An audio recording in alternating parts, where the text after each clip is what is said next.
Good afternoon.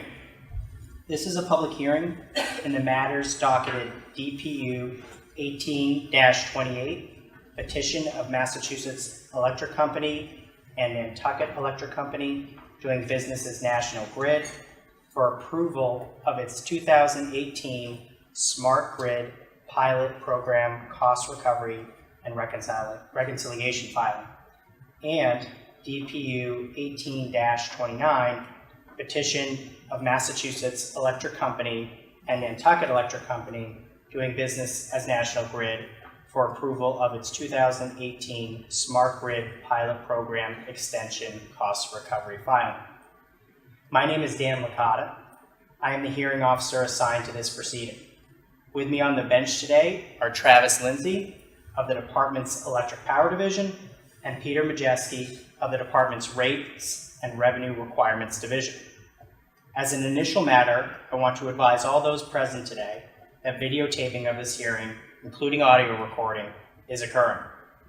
I am allowing this to occur on the conditions that videotaping is done in a manner that is not disruptive to this hearing, and two, that the videotaping is not likely to discourage participation in this hearing.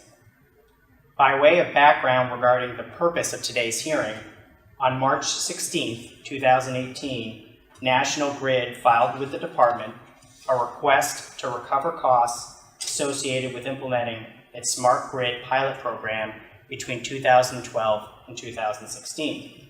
On the same day, National Grid also filed with the department a request to recover costs associated with implementing the extension of its Smart Grid pilot program during 2017.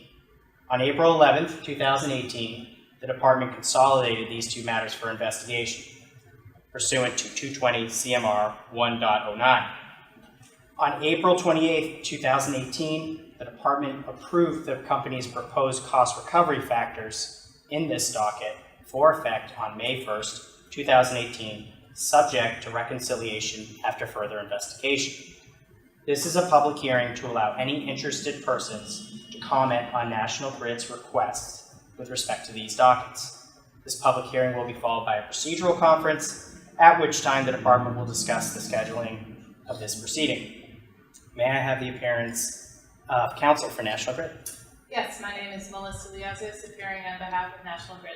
Good afternoon, counsel. The department required National Grid to provide notice of today's public hearing and procedural conference in accordance with its July 30th, 2018 order of notice issued in this proceeding. On August 31st, 2018, National Grid filed with the department a return of service and proof of publication. I have reviewed the documents provided by the company, and they appear to be in order, and I accept them as such. The department also received the Attorney General's Notice of Intervention under Massachusetts General Law, Chapter 12, Section 11E. The Attorney General for the Commonwealth is recognized as a party in this proceeding. May I have the appearance of counsel for the Attorney General? Alexander Early and Shannon Beale from the Office of the Attorney General. Good afternoon, counsel. The deadline for filing a petition to intervene in this proceeding was August 29th, 2018. Aside from the Attorney General, there have been no timely filed petitions to intervene. I will ask at this time, have I missed any petitions to intervene?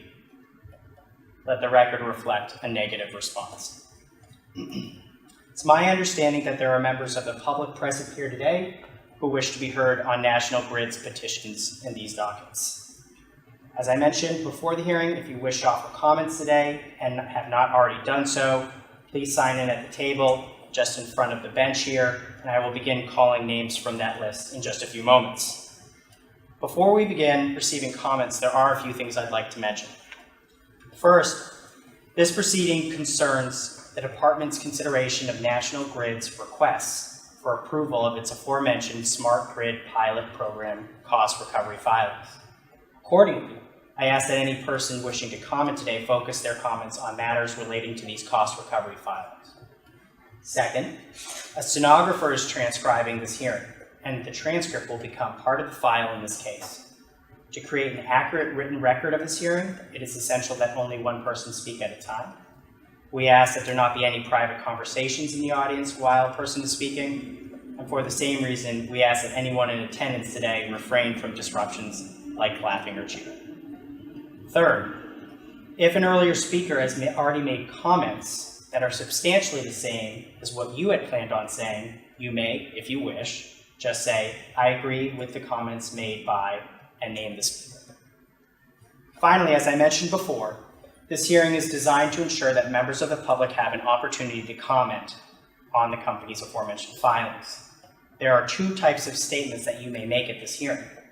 You may give a sworn or unsworn statement. The department will listen with equal attentiveness to both sworn and unsworn statements and will take your views into account in either event. However, the law provides that we cannot make your statement part of the factual record in this proceeding unless it is a sworn statement. That is, we may respond to your opinions, but if you have any important fact that should go in the record, it would be preferable if you present it under oath. When you come forward to speak, I will administer the oath unless you indicate to me that you would prefer to make an unsworn statement. I will respect your preference in this matter. After I hear from all members of the public wishing to speak, I will adjourn this public hearing. The department traditionally allows elected officials the first opportunity to speak, after which I will allow members of the public to speak.